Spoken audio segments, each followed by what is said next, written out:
Welcome to Ambition Unleashed podcast. I'm your host, Marcela Navarrete, and today I'm so excited to bring you Noah Neiman from Rumble Gym. You've probably heard of it. So thank you. No, thank you for having me. Thank you for the hospitality. This was impromptu. I didn't even know we were going to film this. I go to lunch with my friend who just filmed the podcast right before, and then here I am. So we literally just met right now in the hallway. It's when the best things happen. Just impromptu. I'd say this is a New York City moment, but we're in Los Angeles. So, yeah. But thank you for the hospitality. Yeah. You're welcome. So can you share your entrepreneurial journey with us?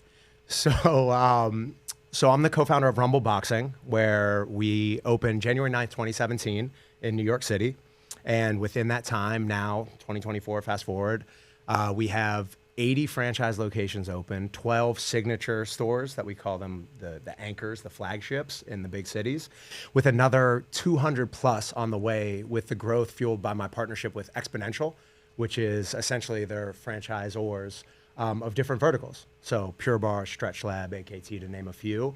And it's all over the world now. I just got back from Bondi, Australia, promoting the opening of that store, which is insane, an insane brand moment. So what Rumble is it's really a culmination of everything that saved my life time and time again. So it's half the class you spend boxing, half the class you do strength training, and it's packaged in a beautiful, when you walk in, it looks like a New York City art loft. It doesn't even look like a gym. So many people on our La Cienega and Sunset location, where it's right next to Kith, the clothing store, they come in and they think it's a clothing store, because that was our thing. We wanted our point of differentiation to be how we packaged it, how we articulated something that's as timeless as boxing, as timeless as strength training, as beneficial as both. Because like I said, it saved my life. So when I was a kid, I was diagnosed with ADHD, and a lot of entrepreneurs have this story because they got that chip on their shoulder, which leads to having empathy and gratitude, which I think is the two most important foundations of entrepreneurship.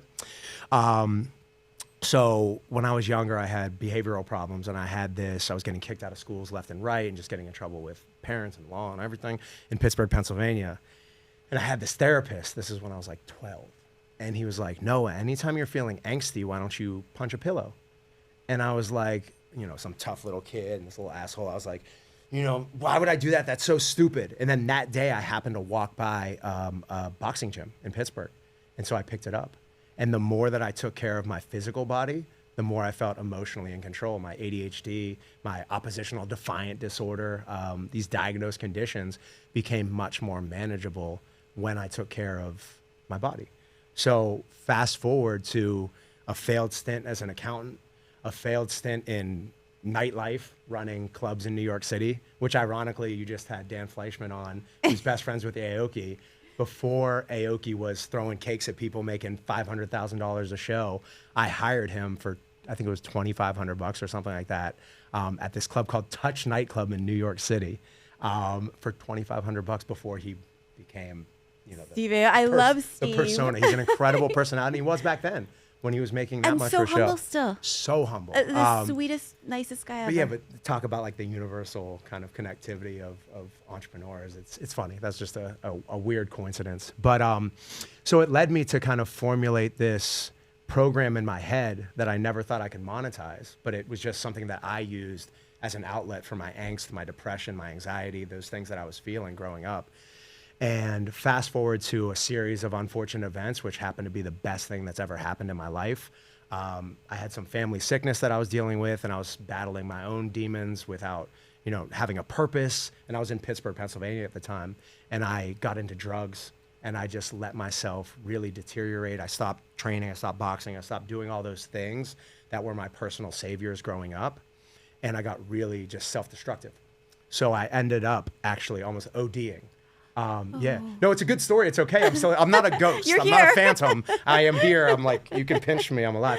But honestly, it's one of those moments where, again, I don't want to, a lot of entrepreneurs have this story because it was that epiphany. And I woke up in the hospital and I remember seeing my family who I adore and who loved me and I love them. And it was my mom and my dad and my brother and my sister and my brother-in-law and my nieces and nephews all looking at me in this, not even a look of disappointment, but fear. And they were so scared just seeing what I went through. I stopped everything cold turkey that day. This was like 13 some years ago. And I ended up moving back to New York City, getting out of my hometown where I was hanging with the bad kids, doing the bad things, that I did when I was a kid again. And I moved to New York City, and coincidentally, I ended up going to this place called Barry's Boot Camp. And I'm sure you've heard of Barry's. Yes. And Joey Gonzalez was the trainer, who's now CEO and runs the place. But he was a trainer, and I almost didn't go that day. But my friend had these free passes, and I was broke as a joke. I had no money, so free is a great price for someone who, anyone actually. So I did the class, and then fortuitously, this man comes up to me who just taught the class, and he goes, "I don't know what you do, but you have a presence. Would you want to try this?" And I was so lost in my life, and I was still battling depression and battling, when you get off drugs cold turkey, you have a lot of personal and physical ramifications. So it was one of those moments, though, where I just took a chance, and I was like, yes, I need something. I need something to focus this energy that I have instead of turning it into something destructive. I want to build. The class was so energetic, and everybody was amping each other on and high-fiving, and there was this return to community that I had lost when I was battling, again, depression and feeling very insulated and isolated from the rest of the world, which is this most sinister thing of depression. Sure. Everything you need to do to get out of that depressive state goes against your nature, because you just want to be, you mope and sit there. You want to recluse dwell. and be by yourself, and that's Exactly. the opposite of what you need to do. which is the antithesis of the cure. Yeah. So it forced me to get out. And I remember I went through the training, and it was like a month later, I got all my certs and stuff like that. And I remember teaching my first classes, and I remember literally having panic attacks, but that I used to suffer, for years. But when you're focused on other people, you don't have time to sit there and like hold your arm and hold your pulse and get so caught up in that moment that I talked about this stuff saving my life. Like, it literally did, because I learned how to focus that angst externally. So now, instead of focusing on myself having this panic attack and my arm going numb and feeling depressed, I focused on the guy that was running up the treadmill, giving his heart out and like giving all of his energy so that the person next to him worked harder, and the person on the floor doing the squats that needed a little bit of extra love and attention. And you get outside of your own bullshit. And so I threw myself into it. And within a few months, I was selling out every class. I was getting, write-ups from Vanity Fair and Esquire and GQ, and doing video series with them and doing stuff with Nike and all this stuff, from literally almost ODing. Like, less than a year later, the world received that energy that I finally was able to put into a more positive space. So fast forward for being a few years being the master trainer at Barry's. My business partner, Eugene Rem, I don't know if you've ever been to Catch. Yes. But Catch restaurants, it's Yes, I love a Catch. sensation, the hospitality, the food, the Amazing. vibe. Exactly. Ambiance. Exactly. It's all about, the vibes, they call Yeah. it. That's probably a dated term right now. So it's like saying cray. No, But- I'm old, so I don't. Yeah, I don't all even, right. Well, I don't vibes know is what's still fun okay. or cool We've anymore, declared that so- now. Vibes is cool. We're bringing it back. So what we did, and again, why the gym looks the way it does, and why we operate the way it does, and why it's unique, is because we brought those hospitality touch points to a space that is generally, you don't really see that. You don't really see the Four Seasons hospitality. You don't really see the Catch, which is one of the most elevated restaurants, most talked about and recognizable restaurants probably in our country right now, and they're expanding nonstop. So we brought those unique elements and opened up Rumble in 2017. And when I say, like I said, like, that energy of this stuff saved my life is laced in every wall of every gym. It's laced in the ethos and how we articulate the brand to our front desk staff, to our trainers, to our managers, so that they can understand that passion and understand how important the mission is to just bring health and fitness and fun to people's chaotic lives. And that's so important. And so how did you manage to thrive during COVID when everything was shut down? Well, in true boxer fashion, you have to learn to pivot. You have to be malleable. You have to adapt to the situation. You can't complain about it. So obviously, our studios, we take very big rents.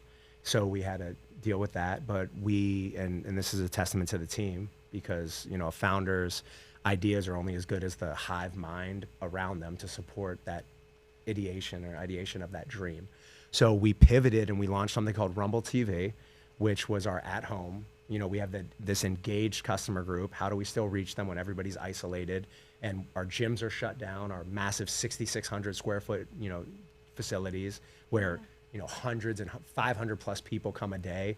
What do we do with that customer that's still engaged? So we started doing Instagram live workouts.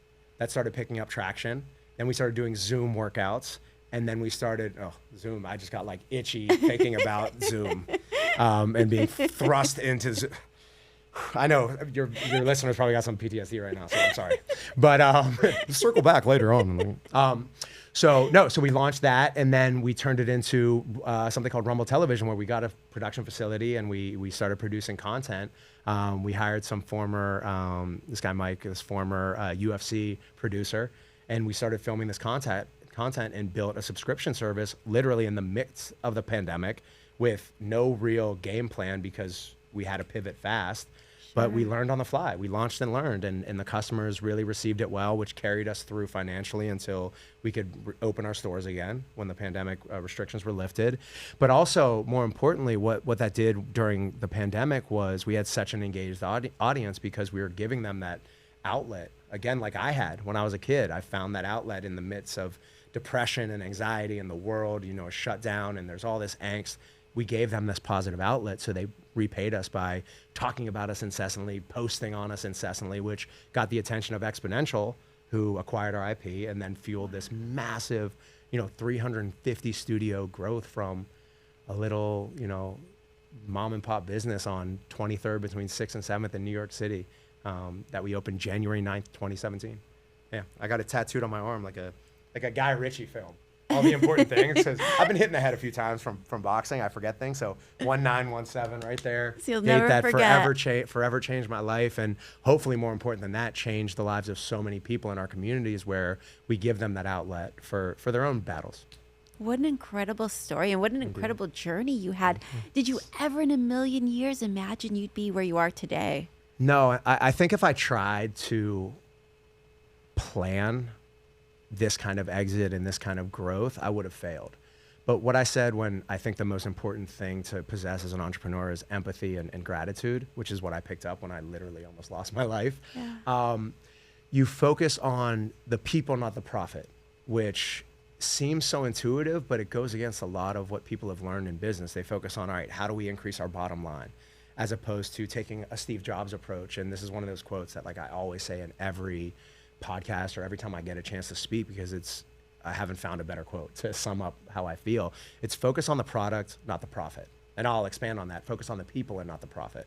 So focus on how you can deliver value, how you can be of service to your community, how you can find your little niche and really maximize other people's lives, make it easier, make it happier, make them smile more, make them feel something. And then you'll get that kind of visceral and guttural attention and attraction to your brand, so you don't really have to sell. You just present yourself. Because when we opened up in a very saturated space, everyone told me 9 out of 10 gyms fail. This place is so saturated, and every industry is saturated now. Sure. But it's not about what you do, it's how you do it and who you do it with. So again, that empathy and that gratitude of understanding the importance of this, that fueled every business decision we made. So how can we improve the experience? How can we make the music better? How can we do cool collaborations with communities to showcase what we really stand for and our values? How can we be philanthropic?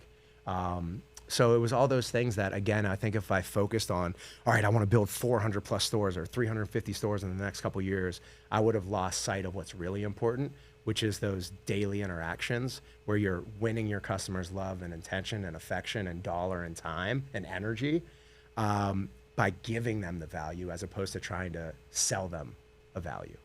And it's so funny that you mentioned philanthropy, because I've noticed that every single entrepreneur that I've spoken to, they all share that same thing is their passion for philanthropy, and they all attribute philanthropy to their success. Yeah. And I truly believe it's incredibly important. I think, again, that's the word empathy that we keep coming back to. That sums it up. It's very easy to be cynical nowadays. There's a lot of negativity. So it's more so now, even more important to keep that empathy and let it fuel your decisions and day to day. And you have to be engaged in giving back. You look at Instagram accounts like MD Motivator that blow up and they're exploding, and there's other IGs that are opening up like that, but I think he was one of the first. where it's all about giving back. You know those videos where they surprise the kid who's bouncing the basketball and they take him to the, the Lakers game. I cry every time I watch That's what one I'm of those saying. videos. but that's the power of community. Yeah. And that's the power of what entrepreneurs can do, because they have, the economic means, they have the human capital as well. Yeah, the resources. To make changes in their communities. And that is really where you see the lasting businesses. You see founders that are engaged, that take the reins of their own company, but they're not blind to the fact that there are people struggling. And again, I talked about a lot of entrepreneurs having that kind of dark moment, or those skeletons in their closet, that chip on their shoulder that actually makes them get up every day with a sense of gratitude once you get out of that darkness. And so you understand, you're empathetic to people's needs, and you find your cause, and you go for it, and you help alleviate the pain and bring a little joy to some people's lives. I think it's important. And those principles kind of go hand in hand with your business principles and your ethos and how the culture of your company.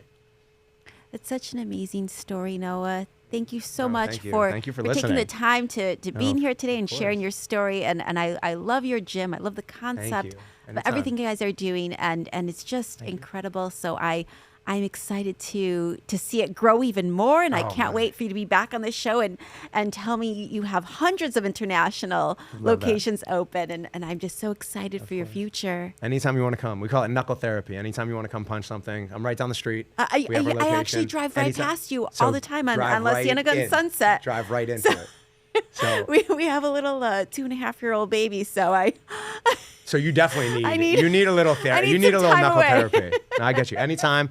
I'll open up after hours too. You can bring a sleeping bag and whatever you want. It's all good. I'll be there. Yeah. Thank you so much. Thank you, Noah. Yeah.